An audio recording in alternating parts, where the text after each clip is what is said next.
As-tu l'impression d'être soudainement seul, comme si, du jour au lendemain, le monde autour de toi était devenu silencieux? Il y a des moments dans la vie où le silence devient assourdissant, où tu as l'impression d'être invisible aux yeux du monde. Tu regardes ton téléphone. Aucune notification. Les amis qui étaient là hier semblent avoir oublié ton existence aujourd'hui. La première réaction, c'est la panique. On se demande « Pourquoi moi? Est-ce que je ne suis pas assez bien ?» Mais si je te disais que ce vide n'est pas une punition? Et si c'était en fait une préparation? Souvent, Dieu ou la vie doit faire le ménage autour de toi. Il éloigne les distractions. Il y a des endroits où tu dois aller et franchement, tout le monde ne peut pas t'y accompagner. Le bruit des opinions des autres t'empêchait d'entendre ta propre voix intérieure. Alors on t'a mis à part, comme une graine qu'on enterre dans le sol sombre. Pour la graine, l'obscurité ressemble à la faim.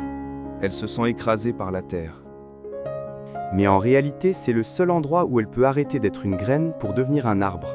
On t'a retiré tes béquilles émotionnelles. Tu ne peux plus t'appuyer sur les autres pour te sentir validé. C'est effrayant, oui. Mais c'est là que tu découvres que tes propres jambes sont plus solides que tu ne le pensais. Ce temps de solitude est ta chambre secrète. C'est un laboratoire. C'est ici que tu construis ton caractère, loin des applaudissements, loin des critiques. Ceux qui t'ont quitté, ne leur en veux pas.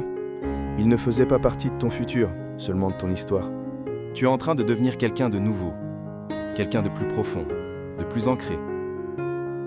La solitude n'est pas un état permanent, c'est un tunnel, et il y a une lumière au bout.